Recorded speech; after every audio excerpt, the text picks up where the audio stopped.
To survive, this group of belugas can only take turns stirring the seawater day and night. To prevent the surface from freezing, at this moment, they have already been trapped beneath this hole of less than 100 square meters for 5 whole months. Looking around, all they see is endless ice fields. Cold, silence, and despair form a voiceless prison that is slowly eroding their will, and this single breathing hole has become the final barrier between the entire pod and death. Although an adult beluga is 5 meters long and can roam the deep sea with ease, at this moment they are trapped by the ice barrier behind them.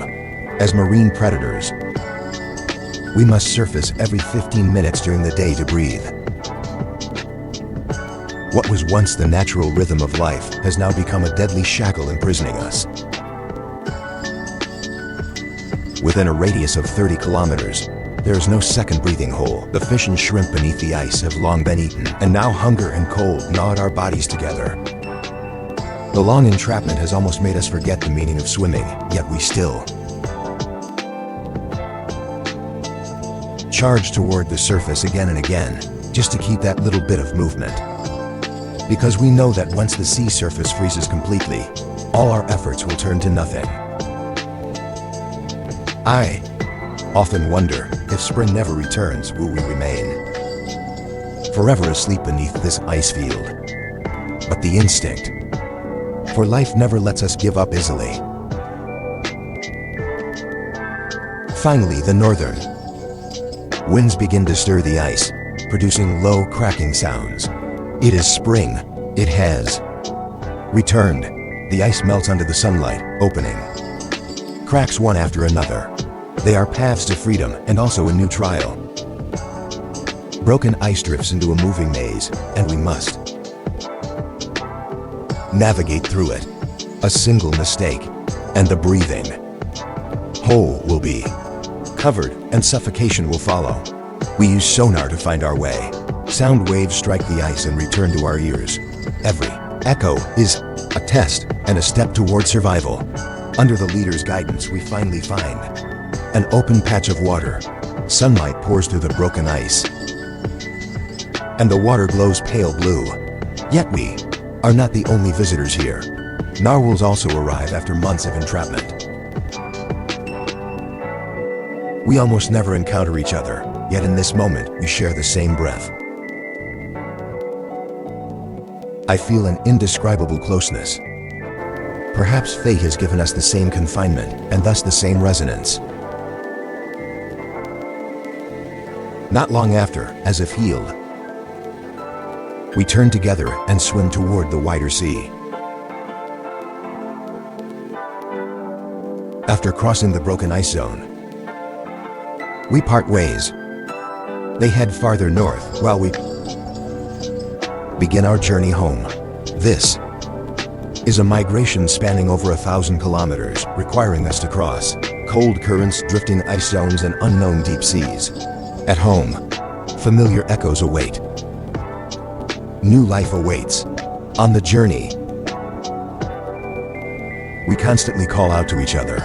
It is the beluga's secret language, sonar waves weaving an invisible net through the deep sea, connecting every family member.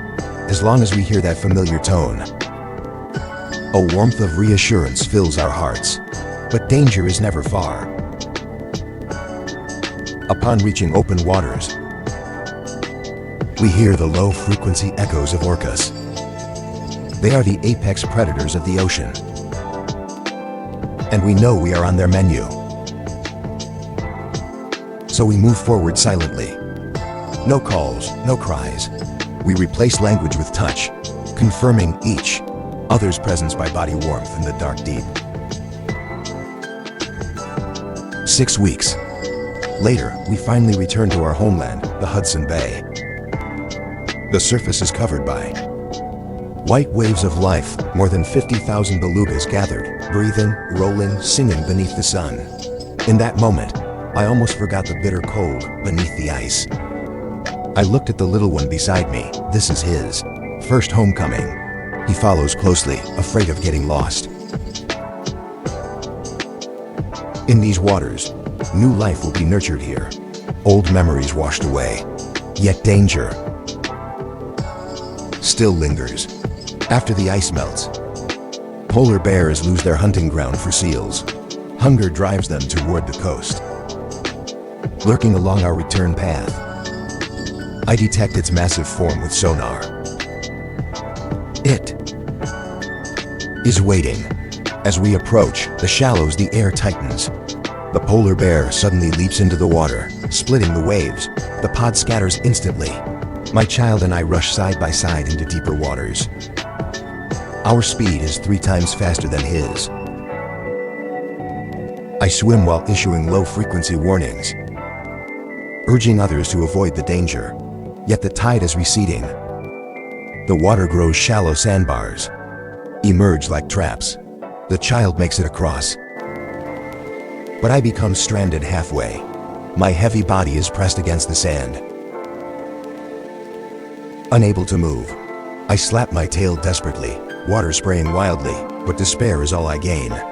Beside me, another beluga, slightly larger, has stopped struggling. Meanwhile, the polar bear draws closer. The air in my chest grows thin. At that moment, I hear my child calling.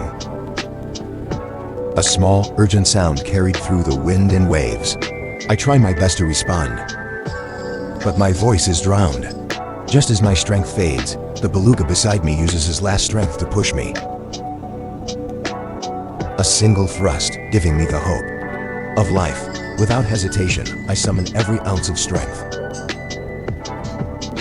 Even as sand scrapes my skin and blood clouds the water, I struggle forward. Finally, the sea lifts me again. I am freed, but the one who saved me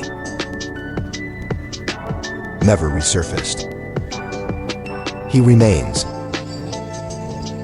on the sandbar, becoming a meal for the starving bear.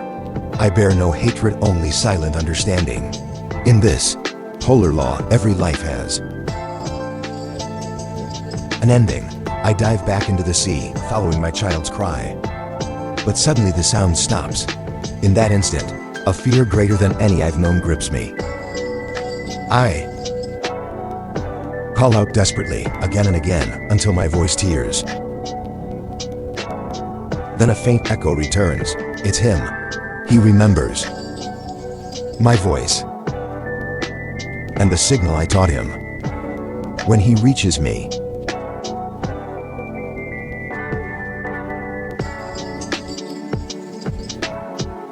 a warm current in this frozen world, I know I am only a passerby. In this vast ocean, and the stranded companion continues life. In another way, he kept the polar bear alive, allowing the ocean's order to continue. When the sea grows calm again, the sunlight through the ice feels like a blessing from afar. With my child, I slowly swim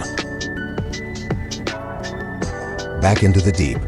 The blood-stained shallows are gradually reclaimed by the tide, the traces of life quietly withdrawn by the sea. In this endless cycle, there is no winning or losing, only continuation. Death is not an end, but another return. The polar bear survives. The waves continue to roll, as if nothing happened. Only we remember the warmth of that moment, the final push of a companion. Everything the ocean teaches us is about acceptance, accepting loss, accepting fate, accepting nature's impartial calm. And it is because of this calm that life seems so fragile. My child and I dive once more. Sonar waves echoing through the water like an unfinished song. In this vast world, we are merely tiny notes, yet every breath, every step forward, is the ocean's most persistent echo of life.